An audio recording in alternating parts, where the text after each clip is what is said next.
Bahu-membahu, seluruh murid Sekolah Menengah Pertama Negeri 2 Pengenan Kabupaten Cirebon, Jawa Barat membersihkan ruang kelas yang dipenuhi endapan lumpur setinggi 5 cm pada Senin pagi. Padahal seharusnya saat ini mereka sedang menjalani ujian tengah semester. Namun apa daya, banjir setinggi 60 cm yang menggenangi sekolah pada hari Sabtu menyisakan lumpur yang mulai mengeras dan menimbulkan bau tak sedap.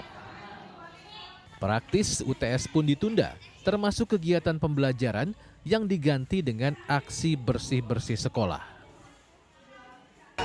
Lumpurnya tebel nggak, Mbak? Tebel banget. Ini udah berapa kali banjir, Mbak? 2 kali. 2 kali. Kemarin yang pertama kapan? Pertama hari Rabu kemarin. Ini berarti yang kedua. Iya. Ini yang paling parah. Iya. Sekolah ini jangan banjir lagi. Udah keseringan banjir, Mbak? Iya. Capek, Mbak? Capek banget. Tidak hanya ruang kelas, belasan ruangan lainnya seperti ruang guru, perpustakaan, dan kantor kepala sekolah juga mengalami nasib serupa pasca banjir menyurut pada hari Minggu malam. Berapa kelas, Pak, total yang terendam, Pak? Semuanya 14 rombel. Termasuk ruang guru, perpus, Pak, ya? Semua, ruang guru, ruang kepala sekolah, perpustakaan, ruang lab. Pihak sekolah berharap ada solusi dari pemerintah agar banjir langganan ini tidak terjadi lagi di kemudian hari. Dari Cirebon, Jawa Barat, Abdul Rahman, RTV.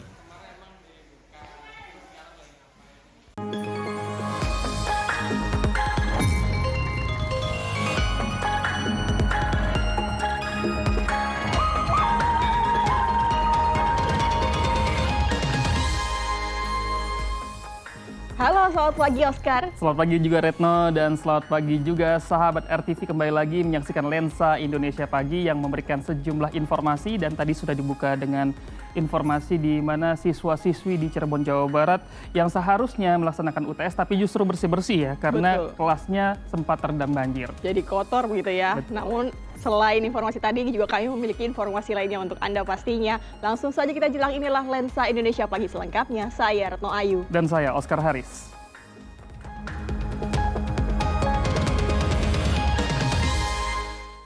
Informasi pertama, seorang calon wakil rakyat DPR RI mendatangi kantor Kecamatan Lenteng, Kabupaten Sumeneb, Jawa Timur untuk memprotes hasil rekapitulasi suara oleh Panitia Pemilihan Kecamatan atau PPK. Ya, bahkan caleg yang merupakan petahana dari Partai Amanat Nasional ini mengintimidasi dengan mengancam keselamatan anggota PPK yang diduga melakukan kecurangan pemilu. Selamat DPR RI Toron TV, selamat. Sejumlah video amatir milik warga merekam seorang caleg petahana DPR RI yang diketahui bernama Slamet Aryadi dari PAN yang mendatangi kantor Kecamatan Lenteng, Kabupaten Sumeneb, Jawa Timur, mengamuk kepada anggota Panitia Pemilihan Kecamatan PPK Lenteng saat sedang melakukan rekapitulasi suara tingkat kecamatan. Dalam video ini, Slamet yang berkaos merah bersama tim pemenangannya menuding anggota PPK melakukan kecurangan yang menyebabkan jumlah perolehan suara dirinya kecil. Slamet pun mengancam anggota PPK tersebut. Suruh keluar, ya? Suruh keluar. Bisa liru cuntit seperti ini. Hari ini DPR dari tadi, ya? Kesiapan tak ada karawan, ya? Muntah mati saya lagi selamat dong, ya? Mulai lapor lari, ya? Jangan. Lapor lah. Jangan lapor lah. Terus betoron dia. Bandek lagi, lo keluar kepi. Anggota DPR ini sampai jangan main cuang seperti ini. Pleno sudah di-stop. Sudah diputuskan sekian, kok main ini pidana sudah. Ini sudah pidana. Mana otaknya karena sebagai PPK digaji oleh negara juga. Selamat DPR RI Toron TV, selamat. KPU Kabupaten Sumeneb membenarkan adanya ancaman dari caleg PAN tersebut karena diduga terjadi penggelembungan suara pada caleg lain di PAN yang dinilai merugikan Slamet. Namun KPU berdalih, protes dilayangkan setelah hasil rekapitulasi pada formulir D sudah ditandatangani seluruh saksi di kecamatan. Karena ada bukan penggelembungan, kan? Itu kemarin yang sempat beredar itu, dan itu terjadi di internal partai, tidak dengan partai lain. Hanya saja di internal saksi di PPK Lenteng itu semua saksi sudah menandatangani. Kepada caleg yang menuding adanya dugaan kecurangan pemilu, KPU Sumeneb mempersilahkan untuk melakukan klarifikasi di rekapitulasi suara pemilu tingkat kabupaten. Dari Surabaya, Jawa Timur, Solihul Hadi, RTV. Ya, selain itu kericuhan penghitungan suara juga terjadi di Kota Ternate, Maluku Utara. Ratusan warga meminta pertanggungjawaban KPU dan Bawaslu karena menghilangkan ratusan suara di 2 TPS Kelurahan Tabona, Kecamatan Ternate Selatan. Selain unjuk rasa, rapat penghitungan suara Kota Ternate diwarnai keributan antara saksi salah satu parpol dengan anggota PPK karena dinilai tidak membaca tuntas penghitungan suara di 2 TPS. Orang mau PPK sama Bawaslu kasih pulang tompe suara. Orang tidak tahu partai yang mana tentara tahu. Tompe tahu kembalikan orang punya suara. Berapa suara? 222 suara di TPS 8 RT 9. Tidak ada suara yang satu pun tak ada. Tuntutan dan desakan Nuryati, warga Kelurahan Tabona, Kecamatan Ternate Selatan, Kota Ternate, Maluku Utara, berbuntut panjang. Ratusan warga yang sebagian besar emak-emak yang memilih di TPS 8 RT 9 Kelurahan Tabona berunjuk rasa sejak Senin siang hingga Senin malam di depan gedung Hotel Jati Kota Ternate yang sedang melangsungkan rekapitulasi perolehan suara pemilu tingkat kota.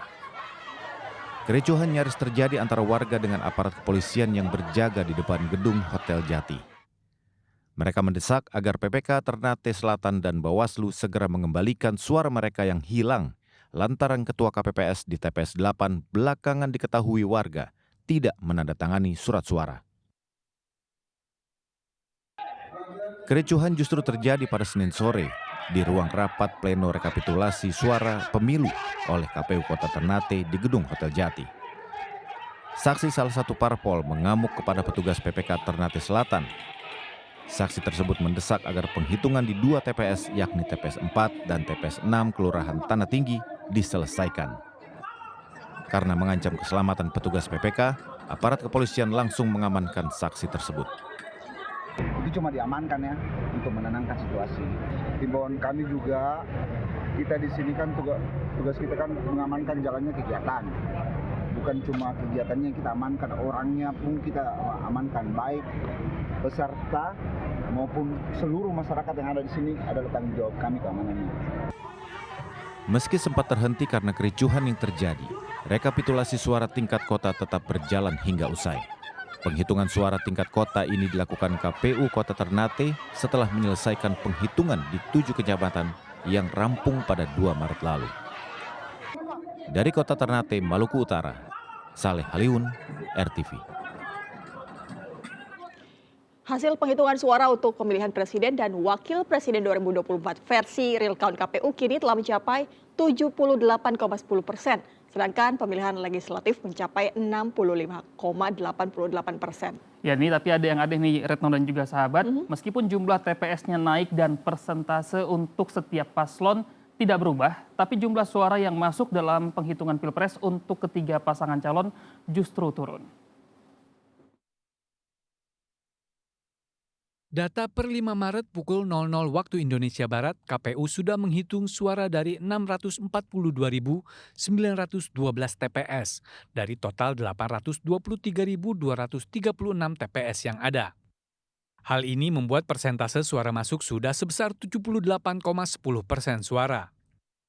Tapi ada yang aneh dalam perhitungan ini. Suara 3 pasangan calon presiden dan wakil presiden justru mengalami penurunan sejak data tanggal 4 Maret pukul 00 kemarin.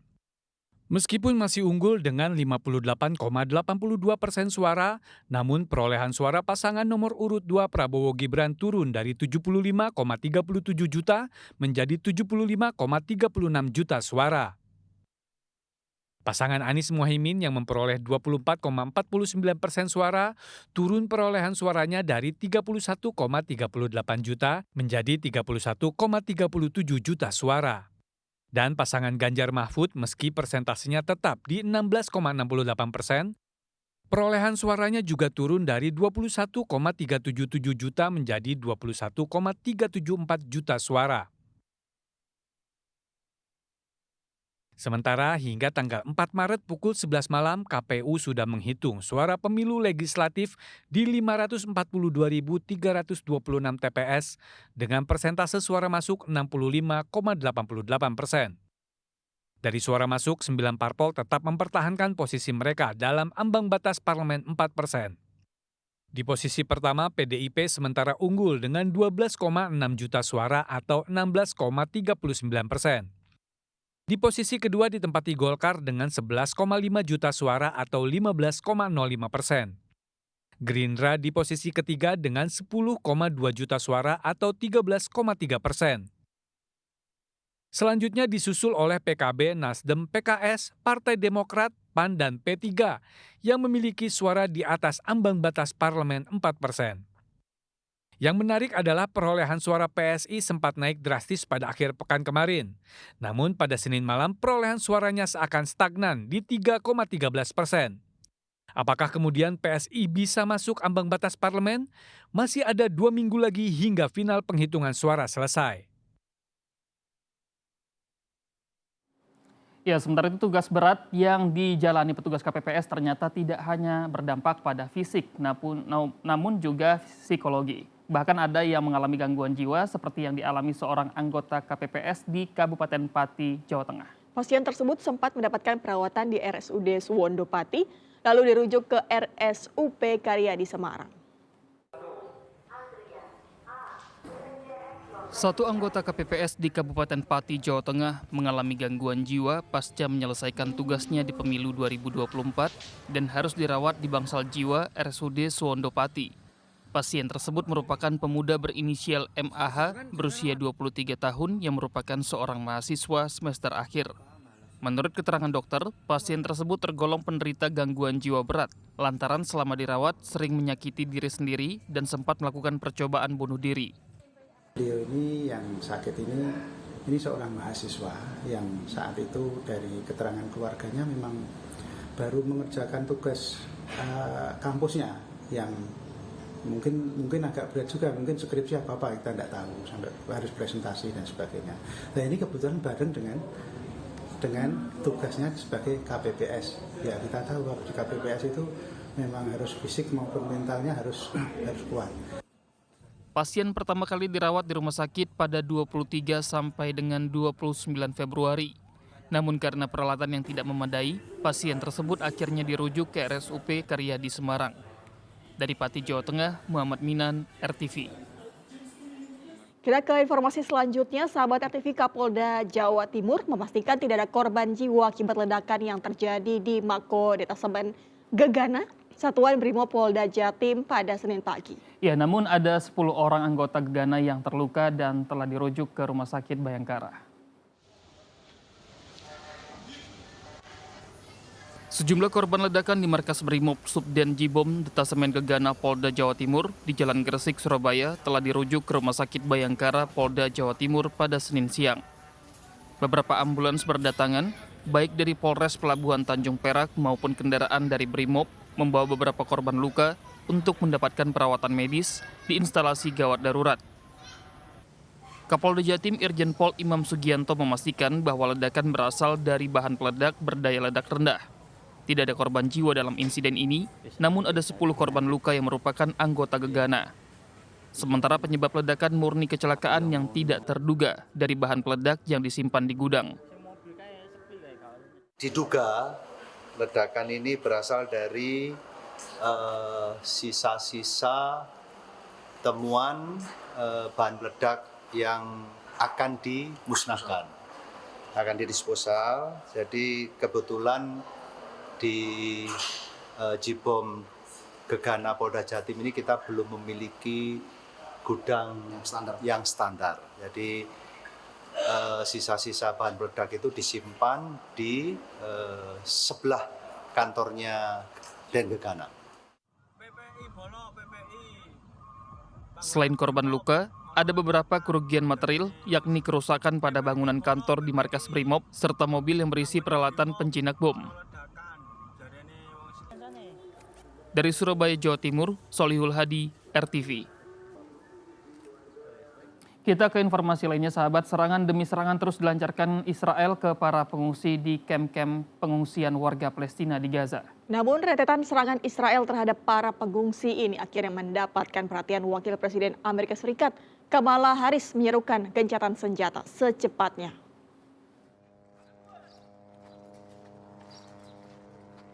Warga Palestina berusaha mengais puing-puing bangunan yang runtuh setelah serangan roket Israel ke kamp pengungsian Al-Nusairat, Gaza, Palestina Senin kemarin. Mereka berusaha mencari anggota keluarga mereka yang tertimbun reruntuhan.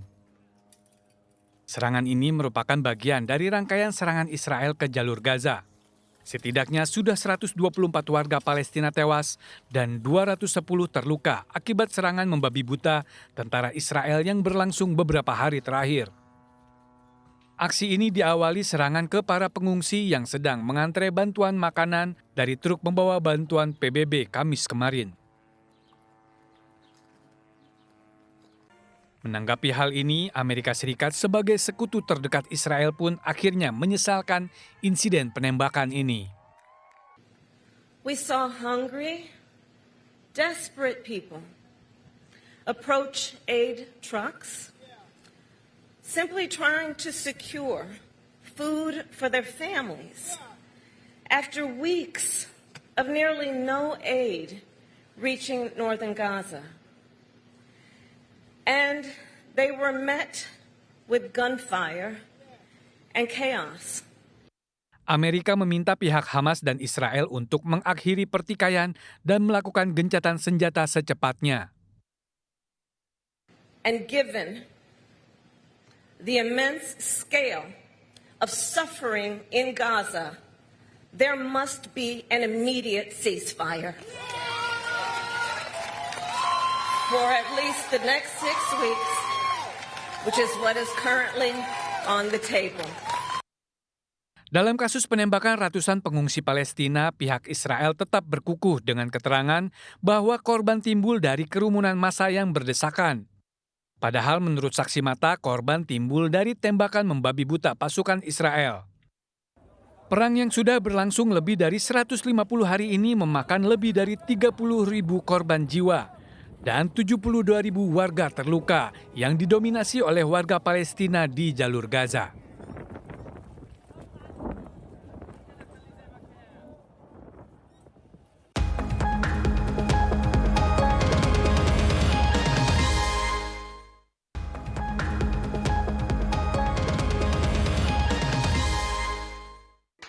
Yuk, scan ulang siaran digital kamu. Caranya mudah. Hidupkan set-top box dengan remote-nya. Lalu nyalakan televisi kamu. Setelah itu di menu pengaturan, pilih sistem penerimaan siaran. Selanjutnya, masuk ke program tuning otomatis untuk mencari siaran digital. Dan tunggu sampai prosesnya selesai.